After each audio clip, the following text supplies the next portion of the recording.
नमो भगवते वासुदेवाय। जय श्री हरि। आप सभी भक्तों को सटटीला एकादशी व्रत की हार्दिक शुभकामनाएं। भगवान कृष्ण और राधा रानी की कृपा आप सभी पर, आपके पूरे परिवार पर सदा सर्वदा बनी रहे। प्यारे भक्तों, आज मैं आप सभी को सुनाने जा रही हूँ सटटीला एकादशी व्रत में सुनी जाने वाली श्रीमद् भागवत गीता पाठ की यह महापुण्य फल प्रदान करने वाली कथा। एकादशी व्रत में गीता पाठ सुनने का महत्व विशेष रूप से आध्यात्मिक उन्नति और भगवान श्री कृष्ण के प्रति भक्ति को बढ़ाने के लिए है। भागवत गीता में भगवान श्री कृष्ण ने अर्जुन को धर्म, कर्म, भक्ति और योग के बारे में महत्वपूर्ण उपदेश दिए हैं, जो जीवन के प्रत्येक पहलू को सुधारने और परमात्मा से जोड़ने में मदद करते हैं। गीता का पाठ करने से व्यक्ति का मन शांत और एकाग्र होता है, जिससे उसकी भक्ति में वृद्धि होती है। एकादशी का व्रत विशेष रूप से भगवान विष्णु जी को समर्पित होता है और गीता पाठ का उस समर्पण को सशक्त करता है। गीता में भगवान कृष्ण ने हर व्यक्ति को अपने धर्म के अनुसार कार्य करने की शिक्षा दी है। एकादशी व्रत का पालन गीता का पाठ यह समझाने में मदद करता है कि सही कर्म और भक्ति के साथ ही जीवन कैसे व्यतीत किया जाए। गीता का अध्ययन आत्मज्ञान प्रदान करता है और आत्मा की शुद्धि के मार्ग पर अग्रसर करता है। यह व्यक्ति को परमात्मा के साथ गहरे संबंध बनाने की प्रेरणा देता है।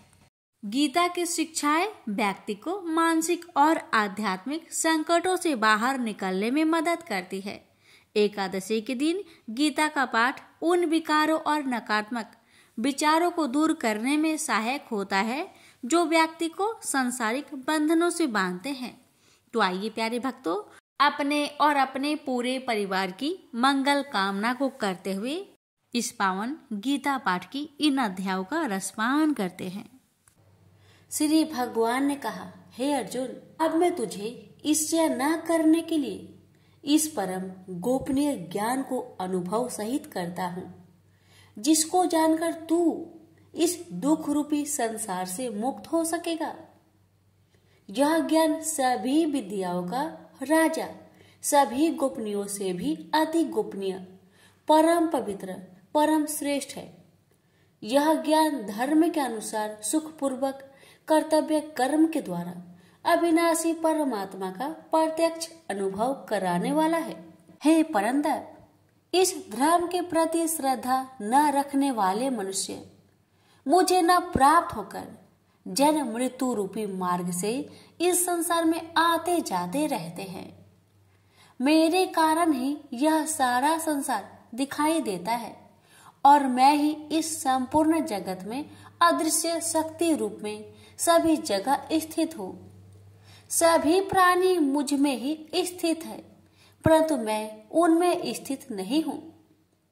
हे अर्जुन, यह मेरी ऐश्वर्य पूर्ण योग शक्ति को देख।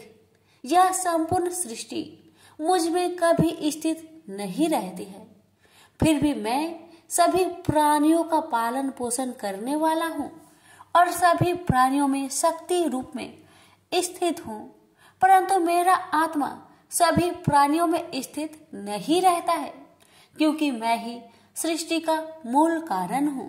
इस प्रकार सभी जगह बहने वाली महान वायु सदैव आकाश में स्थिर रहती है, उसी प्रकार सभी प्राणी मुझ में स्थिर रहते हैं। हे कुंती पुत्र, कल्प के अंत में सभी प्राणी मेरे प्रकृति में प्रवेश करके विलीन हो जाते हैं और अगले कल्प के आरंभ में उनको अपनी इच्छा शक्ति से फिर उत्पन्न करता हूँ। 84 लाख योनियों में सभी प्राणी अपनी इच्छा शक्ति के कारण बार बार मेरी इच्छा शक्ति से विलीन उत्पन्न होते रहते हैं। यह सभी पूर्ण रूप से स्वतः मेरी इच्छा शक्ति के अधीन होते हैं। हे धनंजय, यह सभी कर्म मुझे बांध नहीं पाते, क्योंकि मैं उन कार्यों में बिना किसी फल की इच्छा से उदासीन भाव से स्थिर रहता हूँ। हे कुंती पुत्र, मेरी अच्छता, मैं मेरी भौतिक प्रकृति सभी चर तथा अचर जीव उत्पन्न और विनिष्ट करती रहती है। इसी कारण से यह संसार परिवर्तनशील है। मूर्ख मनुष्य मुझे अपने ही समान निष्कृष्ट शरीर आधार वाला समझते हैं, इसलिए वह सभी जीव आत्माओं का परम ईश्वर वाले मेरे स्वभाव को नहीं समझ पाते। ऐसे मनुष्य कभी न पूर्ण होने वाली आशा में, कभी न पूर्ण होने वाले कर्मों में और कभी न प्राप्त होने वाले ज्ञान में विशेष रूप से मोहग्रस्त हुए मेरी मोहने वाली भौतिक प्रकृति की ओर आकर्षित होकर निश्चित रूप से राक्षसी वृत्ति और असुरी स्वभाव धारण किए रहते हैं। ये पृथा पुत्र, मोह से मुक्त हुए महापुरुष देवीय स्वभाव को धारण करके मेरी शरण ग्रहण करते हैं और मुझको सभी जीव आत्माओं का उद्यम जानकर अनन्य भाव से मुझ अविनाशी का स्मरण करते हैं। ऐसे महापुरुष दृढ़ संकल्प से प्रयत्न करके निरंतर मेरे नाम और महिमा का गुणगान करते हैं और सदैव मेरी पूजा में स्थिर होकर मुझे बार बार प्रणाम करते हुए मेरी पूजा करते हैं। कुछ मनुष्य ज्ञान के अनुशीलन द्वारा यज्ञ करके, कुछ मनुष्य मुझे एक ही तत्व जानकर, कुछ मनुष्य अलग अलग तत्व जानकर अनेक विधियों से निश्चित रूप से मेरे विश्व स्वरूप की पूजा करते हैं। हे अर्जुन, मैं ही वैदिक कर्म कांड को करने वाला हूँ, मैं ही यज्ञ हूँ, मैं ही पितरों को दिए जाने वाला तर्पण हूँ, मैं ही जड़ी बूटी रूप में औषधि हूँ, मैं ही मंत्र हूँ, मैं ही घृत हूँ, मैं ही अग्नि हूँ और मैं ही हवन में दी जाने वाली आहुति हूँ।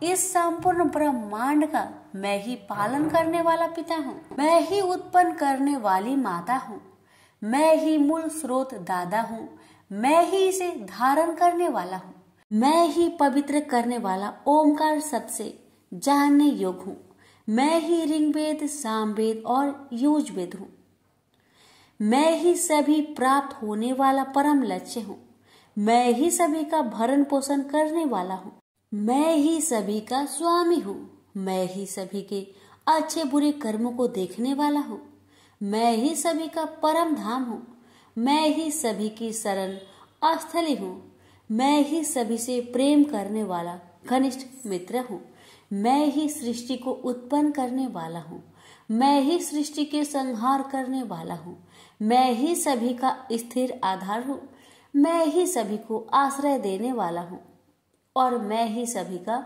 अविनाशी कारण हूँ। हे अर्जुन, मैं ही सूर्य रूप में तपकर जल को भाप रूप में रोककर बारिश रूप में उत्पन्न करता हूँ, मैं ही निश्चित रूप से अमर तत्व हूँ, मैं ही मृत तत्व हूँ, मैं ही सत्य रूप में सत्य हूँ और मैं ही असत्य रूप में पदार्थ हूँ। जो मनुष्य तीनों वेदों के अनुसार यज्ञों के द्वारा मेरी पूजा करके सभी पापों से पवित्र होकर सोमरस को पीने वाले की स्वर्ग लोकों की प्राप्ति के लिए प्रार्थना करते हैं, वह मनुष्य अपने पुण्य के फल स्वरूप इंद्र लोक में जन्म को प्राप्त होकर स्वर्ग में देवी देवताओं वाले सुखों को भोगते हैं। वह जीव आत्मा उस विशाल स्वर्ग लोक के सुखों का भोग करके पुण्य फलों के समाप्त होने पर इस मृत्यु लोक में पुनः जन्म को प्राप्त होते हैं। इस प्रकार तीनों वेदों के सिद्धांतों का पालन करके सांसारिक सुख की कामना वाले मनुष्य बार बार जन्म और मृत्यु को प्राप्त होते हैं। जो मनुष्य एकमात्र मुझे लक्ष्य मानकर अनन्य भाव से मेरी स्मरण करते हुए कर्तव्य कर्म द्वारा पूजा करते हैं, जो सदैव निरंतर मेरी भक्ति में लीन रहता है, उस मनुष्य की सभी आवश्यकताएं और सुरक्षा की जिम्मेदारी मैं स्वयं निभाता हूँ। हे कुंती पुत्र, जो भी मनुष्य श्रद्धा पूर्वक भक्ति भाव से अन्य देवी देवताओं को पूजा करते हैं, वह भी निश्चित रूप से मेरी ही पूजा करते हैं। किंतु उनका वह पूजा करना अज्ञानता पूर्ण मेरी प्राप्ति की विधि से अलग त्रुटि पूर्ण होता है।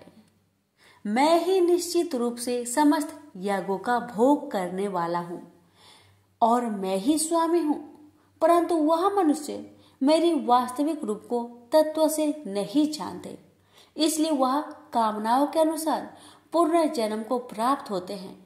जो मनुष्य देवताओं की पूजा करते हैं वह देवताओं को प्राप्त होते हैं। जो अपने पूर्वजों की पूजा करते हैं वह पूर्वजों को प्राप्त होते हैं। जो भूतों की पूजा करते हैं वह उन भूतों के कुल को प्राप्त होते हैं, परंतु जो मनुष्य मेरी पूजा करते हैं वह मुझे ही प्राप्त होते हैं। जो मनुष्य एक पत्ता, एक फूल, एक फल, थोड़ा सा जल और कुछ भी निष्काम भक्ति भाव से अर्पित करता है, उस शुद्ध भक्त का निष्काम भक्ति भाव से अर्पित किया हुआ सभी कुछ मैं स्वीकार करता हूँ।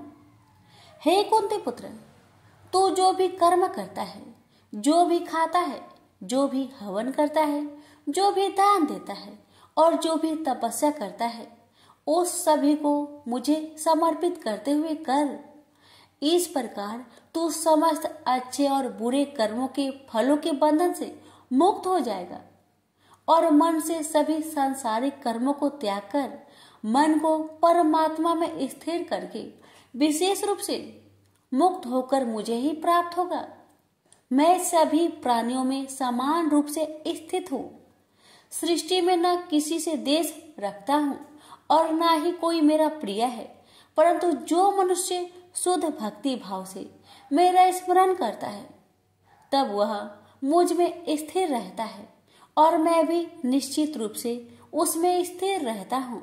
आदि कोई भी अत्यंत दुराचारी मनुष्य अनन्य भाव से मेरा निरंतर स्मरण करता है तो वह निश्चित रूप से साधु ही समझना चाहिए, क्योंकि वह संपूर्ण रूप से मेरी भक्ति में स्थित है। हे अर्जुन, वह शीघ्र ही मन से शुद्ध होकर धर्म का आचरण करता हुआ चिर अस्थायी परम शांति को प्राप्त होता है। इसलिए तू निश्चित होकर घोषित कर दे कि मेरा भक्त कभी नष्ट नहीं होता। हे पृथा पुत्र, स्त्री, वैश्य, शूद्र, अन्य किसी भी निम्न योनि में उत्पन्न होने वाले मनुष्य हो, वह भी मेरी शरण ग्रहण करके मेरी परम धाम को ही प्राप्त होते हैं।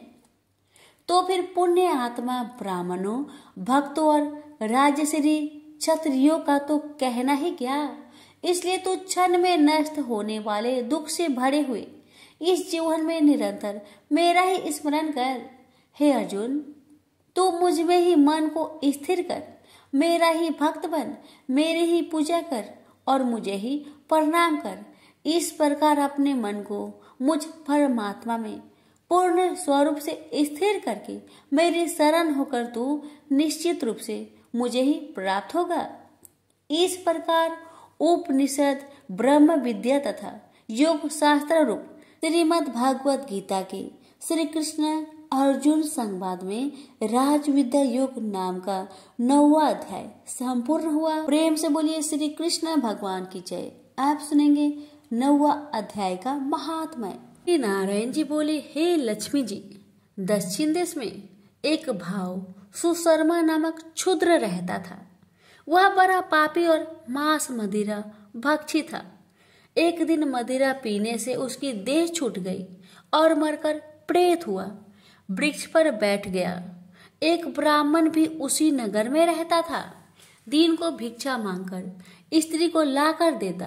नारी उसकी कलहनी थी।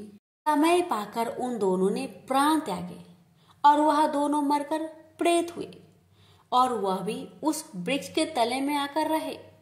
कुछ काल व्यतीत हुआ।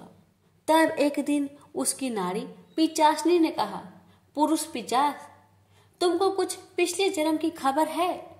तब पिचास ने कहा, तूने पिछले जन्म में क्या साधना की थी जिससे तुझे खबर है? तब उस पिचास ने कहा, मैंने पिछले जन्म में एक ब्राह्मण से आध्यात्मिक कर्म सुना था। तब फिर पिचासनी ने कहा, तूने और कौन सी साधना की थी तथा वह ब्राह्मण कौन था और वह आध्यात्मिक कर्म कौन सा है जिसके सुनने से तुझे पिछले जन्म की खबर है? पिशाच ने कहा, मैंने और कुछ पुण्य किया, केवल गीता जी का श्लोक श्रवण किया। उसका प्रयोजन यह है कि एक समय अर्जुन ने श्री कृष्ण से 3 बातें पूछी थी जो गीता जी की 9वें अध्याय में लिखी है। वह तीनों बातें पिशाचनी ने पिशाच से श्रवण करी। इन बातों के सुनते ही एक और प्रेत उस वृक्ष से निकला। उसने कहा, अरे पिशाचनी, यह 3 बातें फिर से कहो जो अभी सुना रही थी। पिशाचनी ने कहा, तू कौन है? मैं तुझे नहीं जानती। मैं अपने पति से पूछती हूँ, वह कर्म कौन था जिसे पिछले जन्म की बातें याद रही। तब उसके पति ने पुनः तीनों बातें सुनाई, जिनके सुनते ही वह तीनों प्रेत योनि से छुटकर देव देही धारण कर विमानों पर बैठकर बैकुंठ को गए। श्री भगवान जी बोले, हे लक्ष्मी, यह 9वें अध्याय का महात्म्य है। प्रेम से बोलिए, लक्ष्मी नारायण की जय। कृष्ण भगवान बोले, हे महाबाहो, मेरी और भी कल्याण कारण वचन सुनो। तुम पर मेरी अत्यंत प्रीति है, अतएव तुम्हारे कल्याण के लिए मैं कहता हूँ। मेरी उत्पत्ति का हाल न तो देवता ही जानते हैं और न महर्षि लोग। मैं ही देवों और महर्षियों का आदि कारण हूँ, जो मुझे अनजन्मा अनादि और सब लोगों का ईश्वर मानते हैं। वे सब मोह रहित है, उनके पाप नष्ट हो जाते हैं। बुद्धिमान, क्षमा, सत्य, दंभ, सम, सुख, दुख, जन्म मरण, भय अभय, अहिंसा, ममता, संताप, तप, दान, यश, अपयश इत्यादि जो अनेक प्रकार के भाव हैं, वे सब मुझसे उत्पन्न होते हैं। 7 महर्षि और उनसे पहले 4 मनुष्य मेरे मन से उत्पन्न हुए। जो मनुष्य मेरी इस विभूति को भली भांति जानते हैं, वे निश्चय योग से सिद्ध होते हैं। इसमें संदेह नहीं। यह जानकर कि मैं ही सबको उत्पन्न करता हूँ और मुझी से सबकी प्रवृत्ति होती है। विवेकी प्राणी मेरी उपासना करते हैं। वे मुझी में चित्त और प्राण को लगाकर एक दूसरे को समझाते हुए भजन करते तथा सदा संतुष्ट और सुखी रहते हैं। इसको सावधान करके प्रीति पूर्वक भजन करने वाले को मैं ऐसा बुद्धि योग देता हूँ जिससे वे मुझे प्राप्त कर लेते हैं। उन पर अनुग्रह करके मैं उनकी बुद्धि में स्थित हो देदीप्यमान ज्ञान देता हूँ। अर्जुन ने कहा, आप परम ब्रह्मा हो, परम धाम हो, परम मित्र, अचल और दिव्य पुरुष हो, आदि देव हो, अनजन्मा हो, सन्यासी हो। तुमको सब ऋषि, देव ऋषि नारद, अमित, देवज्ञ और व्यास भी ऐसा कह गए और स्वयं में वह तुम भी कह रहे हो। हे केशव, जो तुमने मुझसे कहा है सो सब सत्य मानता हूँ। हे भगवान, देवता और दानव इन दोनों ने ही तुम्हारे रूप को नहीं जाना है। सब चीजों की उत्पन्न करने वाले भूतेश, हे देव, हे जगतपते, हे पुरुषोत्तम, आप स्वयं ही अपने को जानते हैं। अतः आप अपनी गत दिव्य विभूतियों का हाल पूर्णतया वर्णन कीजिए, जिनके द्वारा आप इन सब लोगों में व्याप्त हो रहे हैं। चिंतन करता हुआ भी मैं आपको किस प्रकार से जान सकता हूँ? आपका ध्यान किन किन भावों से करना उचित है? हे जनार्दन, कृपया अपनी माया और विभूतियों को विस्तार से कहिए। अमृत रूपी आपकी इस वाणी को सुनने से मेरा मन तृप्त नहीं होता। श्री कृष्ण बोले, मेरा विस्तार तो अनंत है, तो भी मुख्य मुख्य विभूतियों को मैं तुम्हें सुनाता हूँ। गुणकेश, समस्त भूतों के अंत कारण में रहने वाला आत्मा मैं ही हूँ। मैं ही उनका आदि मध्य अंत हूँ। मैं ही आदित्य में विष्णु, प्रकाश को मैं अनेक किरणों से भूषित सूर्य, मरुदगणों में मरीच, नक्षत्रों में चंद्रमा मैं ही हूँ। मैं वेदों में सामवेद, देवों में विष्णु, इंद्रियों में मन और धृत मात्र में चैतन्य मैं ही हूँ। रुद्रों में शिव, यज्ञों में कुबेर, अष्ट वस्तुओं में अग्नि और पर्वतों में सेमरु मैं ही हूँ। हे पार्थ, पुरोहितों में बृहस्पति, सेनापतियों में स्कंद और जलाशयों में समुद्र मैं ही हूँ। मैं महर्षियों में भृगुबानी हूँ, अक्षरों में ओंकार, यज्ञों में जप, यज्ञों और स्वथवारों में हिमालय मैं ही हूँ। वृक्षों में पीपल, देव ऋषियों में नारद, गंधर्वों में चित्ररथ, सिद्धों में कपिल मुनि, वेदों में अमृत से उत्पन्न उच्च श्रवा, गजेंद्रों में ऐरावत और मनुष्यों में राजा मैं ही हूँ। धातुओं में वज्र, गौओं में कामधेनु, प्रजा की उत्पत्ति करने वालों में कामदेव और सर्पों में वासुकी मैं ही हूँ। नागों में शेषनाग, जलचरों में वरुण, पितरों में आर्यमा और शासन करने वालों में यमराज मैं ही हूँ। शुद्ध करने वालों में वायु, शस्त्रधारियों में राम, नदियों में गंगा मैं ही हूँ। हे अर्जुन, मैं सब प्राणियों का आदि अंत विद्याओं में आध्यात्म विद्या और वाद विवादों में वाद मैं ही हूँ। अक्षरों में ओमकार में दंड, अक्षय कोक और 4 मुख वाला ब्रह्म भी मैं ही हूँ। सबको हरने वाली मृत्यु, भविष्य में होने वाले पदार्थों की उत्पत्ति, स्त्रियों में कृति, लक्ष्मी, वाणी, स्मृति, मेधा, धृति और क्षमा मैं ही हूँ। सामवेद में ब्रह्म सत्साम, छंदों में गायत्री, मासों में मार्गशीर्ष और ऋतुओं में बसंत मैं ही हूँ। यादवों में वासुदेव, पांडवों में अर्जुन, मुनियों में व्यास और कवियों में शुक्र मैं ही हूँ। दमन करने वालों में दंड, जय चाहने वालों में नीति, गुहा पदार्थों में मौन तथा ज्ञानियों में ज्ञान मैं ही हूँ। और हे अर्जुन, भूत भाव का जो बीज है वह भी मैं ही हूँ। मेरे अतिरिक्त चराचर भूत कुछ भी नहीं है। ये परंतप दिव्य विभूतियों का अंत नहीं है। विभूतियों का विस्तार मैंने संक्षेप में कहा है।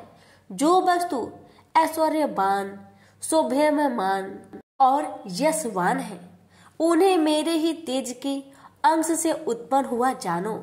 यही जानो कि मैं अपने एक ही अंश से इस संपूर्ण जगत में व्यापक हूँ। प्रेम से बोलिए श्री कृष्ण भगवान की जय। अब सुनिए 10वें अध्याय का महात्म्य। नारायण जी बोले, हे लक्ष्मी जी, अब 10वें अध्याय का महात्म्य मैं कहता हूँ, आप श्रवण करें। एक बनारस क्षेत्र, गंगा जी का स्नान, संतों तथा काशी विश्वनाथ जी का दर्शन, अन्न को छोड़ना, एकादशी का दिन। हे स्वामी, इसने ऐसा क्या पुण्य किया था जिससे इसको यह गति प्राप्त हुई? शिव जी बोले, हे श्रृंगी, एक दिन यह ब्राह्मण विश्वेश्वर महादेव जी के दर्शन को जा रहा था। मार्ग में धूप की गर्मी के कारण एक समय कैलाश पर्वत पर पार्वती और हम बैठे हुए थे। एक हंस मेरे दर्शन को आया। वह हंस ब्रह्मा का वाहन था। ब्रह्मलोक से मान सरोवर को जाता था। उस सरोवर में सुंदर कमल के फूल थे। वह हंस एक कमल को लागने लगा। उसकी परछाई कमल पर पड़ी तो वह हंस श्याम वर्ण हो आकाश से गिर पड़ा। तब उसी समय उस मार्ग में मेरा एक गण आया। हंस को गिरा देख गण ने कहा, हे स्वामी, वह हंस आपके दर्शन को आया था, सो श्याम वर्ण हो गया। इसका क्या कारण है? ऐसा क्यों हुआ? हंस ने कहा, मैं आपके दर्शन को आ रहा था। मान सरोवर में कमल के फूल खिले हुए थे, उसको लांघ कर आया। उससे मेरी देह श्याम वर्ण हो गई और आकाश से गिर पड़ा। कारण जानता नहीं क्या हुआ। यह सुन शिव जी हंसे। तब आकाशवाणी हुई कि हे शंभु जी, कमलनी से पूछो, वह कहेगी। कमलनी ने कहा, मैं पूर्व जन्म में पद्मावती नामक अप्सरा थी। उस समय एक ब्राह्मण गंगा के किनारे स्नान कर गीता जी के 10वें अध्याय का पाठ किया करता था। एक दिन इंद्र का सिंहासन हिला। तब इंद्र ने मुझे आज्ञा दी कि तू जाकर उस ब्राह्मण की तपस्या भंग कर। आज्ञा पाकर मैं उस ब्रीप के पास गई। उस ब्रीप ने मुझे श्राप देकर कहा, अरे पापिनी, तू कमलनी हो जा। उसी समय मैं कमलनी हो गई।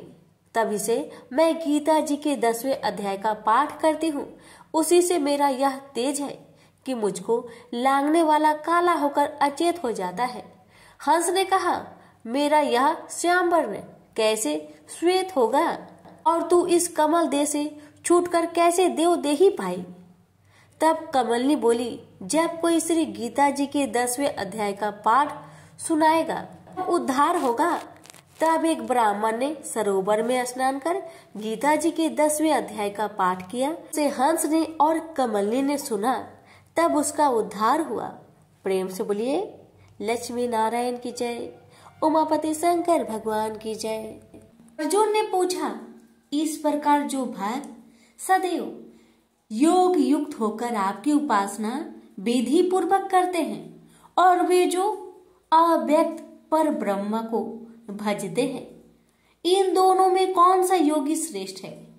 श्री भगवान जी बोले, जो मेरे विषय में मन लगाकर परम श्रद्धा पूर्वक मुझको भजते हैं वे उत्तम योगी हैं। मैं यह मानता हूँ, परंतु जो इंद्रियों को संयम करके सर्वत्र समदृष्टि रखने वाला सब प्राणियों के हित में लगे हुए कथनीय अव्यक्त सर्वव्यापी अचिंतनीय निर्विकार अचल ध्रुव अक्षर का भजन करते हैं, वे भी मुझे प्राप्त होते हैं।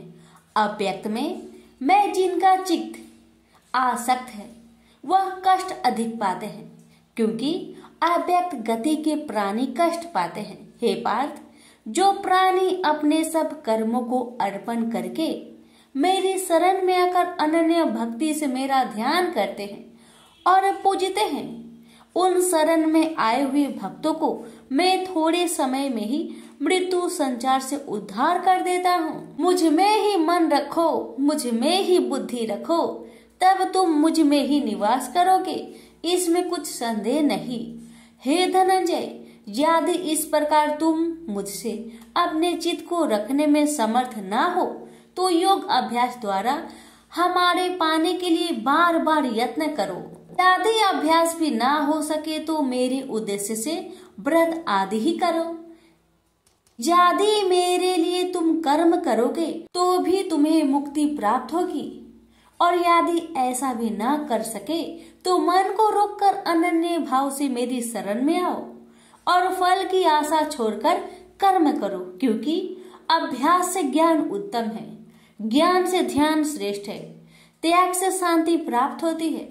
जो किसी से द्वेष नहीं करता सबका मित्र है, दयाधारी है, ममता और अहंकार जिसमें नहीं है, सुख दुख को जो समान जानता है, क्षमावान है, संतोषी है, स्थिर चित्त से इंद्रियों को बस में रखता है, दृढ़ निश्चयवान है, मुझ में अपने मन और बुद्धि को लगाए हुए है, ऐसा मेरा भक्त मुझे प्रिय है, जिसे न लोगों का भय है न लोगों से डरता है। ऐसा जो हर्ष ईर्ष्या दुष्टों के भय और विषाद से रहित है, वह मेरा प्रिय है। जो कुछ मिले उसी में संतुष्ट, पवित्र पक्ष, निष्पक्ष, दुख रहित, फल की आशा त्याग कर करने वाला, ऐसा जो मेरा भक्त है वह मुझे प्रिय है। जो लाभ से प्रसन्न हो, किसी से द्वेष न करे, इष्ट पदार्थ के नष्ट होने से दुखी न हो, किसी वस्तु की इच्छा न करे, अशुभ तथा शुभ दोनों का त्यागी हो, वह भक्त मेरा परम प्रिय है। जिसको शत्रु और मित्र, मान और अपमान, सर्दी और गर्मी, सुख तथा दुख समान है, और जो वासनाओं से रहित है, निंदा एवं स्तुति को समान जानता है, जो मुझ में श्रद्धा करके मुझे मानता हुआ इस अमृत के समान कल्याणकारक धर्म का आचरण मेरे उपदेश अनुसार करते हैं, वे मुझे अत्यंत प्रिय है। प्रेम से बोलिए श्री कृष्ण भगवान की जय। आप सुनिए 12वें अध्याय का महात्म्य। श्री भगवान बोले, हे लक्ष्मी, अब 12वें अध्याय का महात्म्य सुनो। दक्षिण देश में एक सुखानंद नाम का राजा रहता था, जिसके नगर में एक अत्यंत लंपट रहता था। एक गणिका से उसकी प्रीति थी। वह दोनों एक देवी के मंदिर में जाकर मदिरा पान किया करते, मांस खाए और भोग भोगे। और जो कोई पूछे तुम यहाँ क्या करते हो, तो कहते हम यहाँ रहकर देवी की सेवा करते हैं, ऐसे झूठ कह देते। उसी मंदिर में एक ब्राह्मण देवी की सेवा करता था। एक दिन उस ब्राह्मण ने देवी की स्तुति की। देवी प्रसन्न होकर बोली, वर मांग, जो मांगेगा सो दूंगी। उसने धन संतान का सुख मांगा। देवी ने कहा, ए ब्राह्मण, मैं अवश्य तुझे संतान दूंगी, पर एक काम कर, पहले इन दोनों का उद्धार कर ले। तब ब्राह्मण ने नारायण जी का तप किया। भगवान प्रसन्न हुए तथा नारायण जी गरुड़ पर बैठकर आए और कहा, तेरी क्या कामना है? ब्राह्मण ने पूछा, इन दोनों का उद्धार कैसे हो? श्री नारायण जी बोले, हे ब्राह्मण, गीता जी के 12वें अध्याय का पाठ सुनाओ तो दोनों का उद्धार हो जाएगा। तब उन दोनों ब्रीप ने भगवान की स्तुति कर धन्यवाद दिया। फिर ब्रीप ने उस गणिका और लंपट को बैठाकर गीता के 12वें अध्याय का पाठ सुनाया। सुनते ही उन दोनों की देही छूटी और देवदेही पाकर बैकुंठ को गए। प्रेम से बोलिए लक्ष्मी नारायण की जय। भगवान बोले, हे लक्ष्मी, संसार अश्वत्थ पीपल के समान है, जिसकी पुरुष रूप जड़ ऊपर है, चराचर शाखा नीचे है, वेद इसके पत्ते हैं। जो यह जानता है वही वेद का ज्ञाता है। इसकी शाखा ऊपर नीचे फैली हुई है। सत्य, रज, तम और गुण इसकी रज वाहिनी नसें हैं, जिनसे इनका पालन होता है। शब्द रूप इनकी डालियां हैं। वह पीछे कर्म रूप में प्रकट होने वाली इसकी जड़ नीचे मनुष्य लोक में और भी नीचे तक चली गई है। और अश्वत्थ का यह रूप इसका आदि अंत और आकार संसारी प्राणी के ध्यान में नहीं आता, तथापि इसकी जड़ गहरी है। ऐसे इस पीपल का वैराग्य रूप ढींड शास्त्र से काटकर वह स्थान ढूंढना चाहिए जहां फिर से लौटना नहीं पड़ता, और साथ ही यह विचारना चाहिए कि जिसमें वह पुरातन प्रवृत्ति उत्पन्न हुई है, मैं उसी आदि पुरुष की शरण हूँ। अहंकार और मोह रहित, संग दोष को जीतने वाले, आत्मज्ञान से निरत, सब कामनाओं से दूर, सुख दुख नामक दंड पदार्थों से युक्त ऐसे ज्ञानी पुरुष शाश्वत पद को पाते हैं। जैसे सूर्य, चंद्र या अग्नि प्रकाशित नहीं करते, वहां मेरा परम धाम है, वहां जाकर लौटना नहीं होता। मेरा सनातन अंश इस जीव लोक में जीव का रूप धरकर प्रकृति में स्थिर है। पांचों इंद्रियों और छठे मन को उससे छुड़ाता है, जैसे वायु पुष्प आदि की गंध को दूसरे स्थान में ले जाती है। इसी प्रकार यह देह स्वामी शरीर धारण करने के बाद जब उसका परित्याग करता है, तब इंद्रियों और मन को साथ ले जाता है। कान, आंख, चर्म, जीभ, नाक और मन का आश्चर्य लेकर वह विषयों का भोग करता है। एक देह से दूसरी देह को जाते अथवा एक ही देह में रहते समय अथवा इंद्रियों से मुक्त हो विषयों का उपभोग करते हुए इसको मूर्ख नहीं देख सकते, परंतु जिनके ज्ञान रूपी नेत्र है वह देखते हैं। यत्न करने से योगी जन इसे देखते हैं, परंतु अज्ञानी यत्न करने पर भी नहीं देख पाते। जो तेज सूर्य, चंद्र और अग्नि में वर्तमान है और जगत को प्रकाशित करता है, उसे मेरा ही तेज जानो। मैं पृथ्वी में प्रवेश कर अपने तेज से समस्त भूतों को धारण करता हूँ, और इसमें भरा हुआ चंद्रमा बनकर मैं ही सब औषधियों का पोषण करता हूँ। मैं जठर अग्नि होकर सब प्राणियों की देह में प्रविष्ट हूँ, और प्राण वायु अपान वायु से संयुक्त होकर चारों प्रकार भक्ष्य, भोज्य, चोष्य, लेह से भोजन किए हुए प्राणियों के अन्न को पचाता हूँ। संसार में क्षर और अक्षर दो पुरुष है। जितने नाशवान प्राणी हैं वो क्षर कहलाते हैं और स्थिर चैतन्य को अक्षर कहते हैं। मैं अक्षर और क्षर में उत्कृष्ट हूँ। इसी कारण से लोक और वेद में जो पुरुषोत्तम के रूप को जानता है वह सब कुछ जानता है और सर्व भाव से मेरा ही स्मरण करता है। प्रेम से बोलिए श्री कृष्ण भगवान की जय। सुनिए 15वें अध्याय का महात्म्य। उत्तर प्रदेश में एक नरसिंह नामक राजा था और सुभंग नामक मंत्री था। राजा को मंत्री पर बड़ा भरोसा था।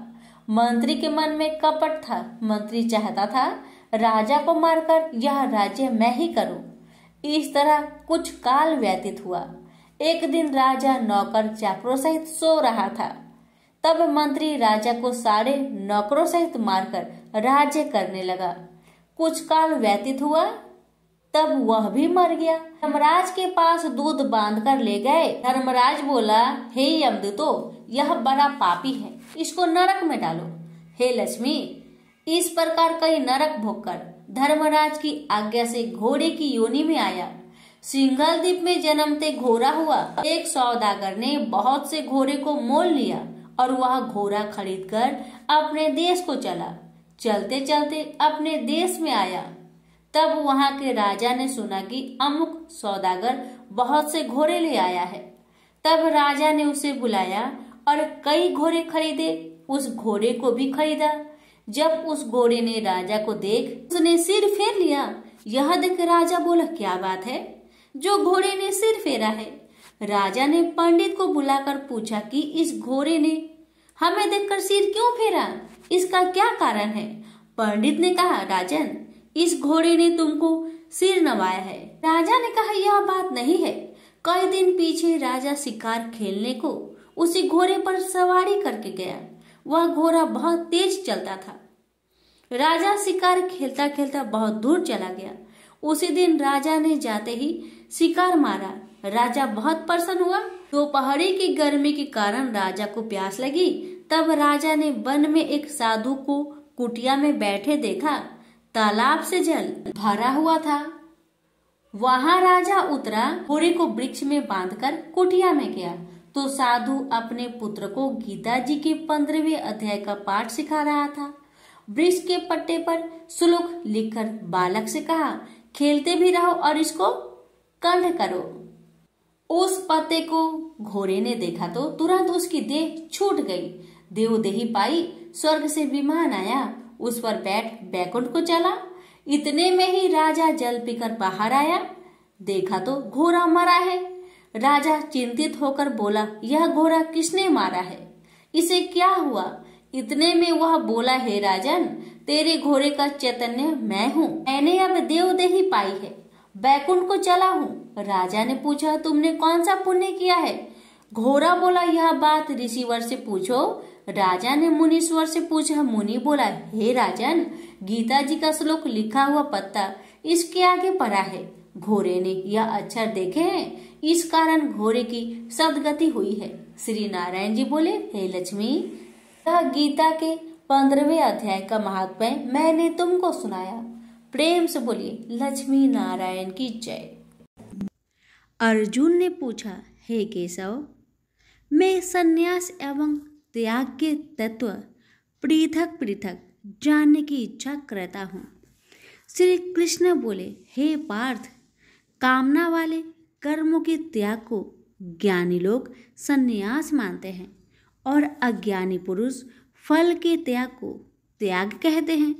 कोई पंडित कर्म को दोष युक्त जानकर त्यागना ठीक कहते हैं। कोई यज्ञ, दान, तप आदि कर्मों को छोड़ने योग्य बताते हैं। हे भारत, त्याग के विषय में मेरा ऐसा मत है कि त्याग 3 प्रकार के हैं। यज्ञ, दान, तप आदि कर्मों को नहीं त्यागना चाहिए। ये सब कर्म आसक्त और फल को त्याग कर करने चाहिए। मेरे निश्चय मत यही है जो सर्वोत्तम है। अपने नियमित कर्मों का त्यागना उचित नहीं है। यह मोह बस ऐसा किया जाए तो वह तामस त्याग है। कर्म दुखप्रद है, यह विचार कर एवं शरीर के कलेश के भय से जो त्याग करता है उसे त्याग का फल नहीं मिलता। यह राजस त्याग कहलाता है। हे अर्जुन, अपना नियमित कर्म अवश्य करने योग्य है। फल तथा आसक्त को त्याग कर जो कर्म किया जाता है वह सात्विक कर्म है। जो दुखदायक कर्म से द्वेष नहीं करता तथा सुखदायक कर्म से प्रीति नहीं करता वह त्यागी, सत्यशील, बुद्धिमान तथा मुक्ति के योग्य है। देहधारी संपूर्ण कर्मों का त्याग नहीं कर सकता। कर्म का फल त्याग कर कर्म करने वाला त्यागी है। कर्मफल 3 प्रकार के हैं, अनिष्ट, इष्ट एवं मित्र। जो त्याग नहीं करते उनको ये मरने के बाद मिलते हैं और त्यागियों को नहीं मिलते। हे महाबाहो, संपूर्ण कर्मों की सिद्धि के लिए 5 प्रकार सांख्य शास्त्र में कहे हैं, उनको सुनो। शरीर कर्ता, साधन, पृथक पृथक चेष्टाएं और देव शरीर, वाणी एवं मन से जो भला बुरा कार्य किया जाता है उसके ये 5 कारण हैं। वह दुर्मति कुछ नहीं जानता जिसको यह अहंकार नहीं है कि मैं करता हूँ, और जिसकी बुद्धि कर्मों में लिप्त नहीं है। वह मनुष्य प्राणियों को मारकर भी उनको नहीं मारता और उनमें नहीं बंधता। ज्ञान, गृह और ज्ञाता ये 3 ही कर्मों के प्रेरक है। कारण, कर्म और कर्ता ये 3 कर्म के साधन हैं। सांख्य शास्त्र में ज्ञान, कर्म और कर्ता ये सत्वाधिक गुण के भेद 3 प्रकार के हैं। इनको भी सुनो। जब भिन्न भिन्न प्राणियों में एक अविनाशी अविभक्त सत्ता जो दिखता है वह ज्ञान सात्विक कहलाता है। जिस ज्ञान से प्राणियों में नाना प्रकार की सत्ता दिखाई देती है उसको राजस ज्ञान जानो। ऐसा ज्ञान जिसके बिना कारण और सर्वार्थ के जाने एक ही कार्य में लगा रहे वह अल्प और तामस है। फल की इच्छा ना करके जो नित्य कर्म संग देश को त्याग कर किया जाता है, जो फल की इच्छा एवं अहंकार से बड़े यत्न से किया जाता है वह राजस कर्म है। जो कर्म परिमाण धन का खर्च, दूसरे की पीड़ा और अपना पुरुषार्थ न जानकर मोहबस किया जाता है वह तामस कर्म कहलाता है। संग से रहित अहंकार, धैर्य और उत्साह युक्त सिद्ध व असिद्धि में समान रहता है वह सात्विक कर्म कहलाता है। गुण की तरह बुद्धि और धर्म के इनके भी 3 भेद है, सुनो। जो बुद्धि प्रवृत्ति, निवृत्ति, कर्तव्य, अकर्तव्य, भय, अभय और बंधन मोक्ष को जानता है वह सात्विकी है। हे पार्थ, जिससे धर्म अधर्म और कर्तव्य अकर्तव्य का ठीक निश्चय नहीं होता वह राजसी है। जिस अज्ञान से ढकी बुद्धि करके मनुष्य अधर्म को धर्म मानता है वह तामसी है। जो कथा प्रसंग से फल की इच्छा करता है, जो धर्म अर्थ काम को धारण करता है वह राजसी वृत्ति है। जो मूर्ख, निंद्रा, भय, शोक, विषाद एवं मद को नहीं त्यागता वह तामसी वृत्ति है। अब 3 प्रकार के सुखों को सुनो। जिसका योगाभ्यास में चित रहता है उसके दुख का अंत हो जाता है। सुख सात्विक है। आरंभ में विष के समान और अंत में अमृत के तुल्य होता है। सुख आरंभ में अमृत तुल्य, अंत में विष के तुल्य विषयों और इंद्रियों के संयोग से होता है। उसे राजसी सुख कहते हैं। जो सुख आदि और अंत दोनों में मनुष्य को मोह में फंसाता है और जो आलस्य तथा प्रमोद से उत्पन्न होता है वह तामस सुख है। सम, दम, तप, पवित्रता, क्षमा, नम्रता, ज्ञान, अनुभव और परलोक में श्रद्धा ये ब्राह्मणों के स्वाभाविक सिद्ध कर्म है। बहादुरी, तेजस्विता, धैर्य, चतुराई, युद्ध, स्थिरता, उदारता और प्रभुता ये क्षत्रिय के स्वाभाविक कर्म हैं। खेती, गोरक्षा स्वाभाविक कर्म हैं। जो लोग अपने अपने गुणों और प्रवृत्तियों के अनुसार कर्म करते हैं उनको सिद्धि प्राप्त होती है, और जिसने सब जगत का विस्तार किया है उस ईश्वर को अपने कार्य के द्वारा आराधना करके मनुष्य सिद्धि को पाता है। दूसरे उत्तम कर्म से अपना नीच कर्म ही श्रेष्ठ है। सर्वत्र आसक्ति को छोड़ने वाला आत्मा जीतने वाला इच्छा रहित मनुष्य संन्यास के द्वारा सर्व कर्म निवृत्ति रूप परम सिद्धि को पाता है।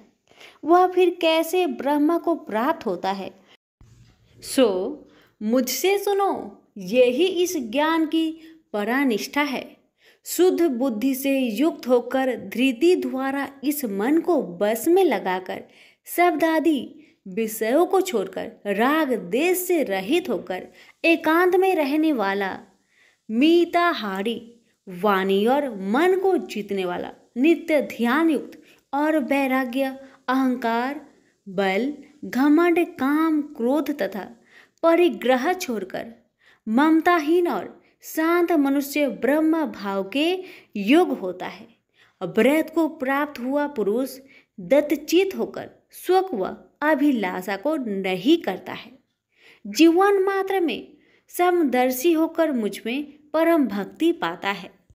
इस प्रकार ज्ञानी सदैव मुझ में निवास करने वाले सब कर्मों को भोग करता हुआ मेरे अनुग्रह से अविनाशी सनातन मोक्षप्रद को प्राप्त होता है।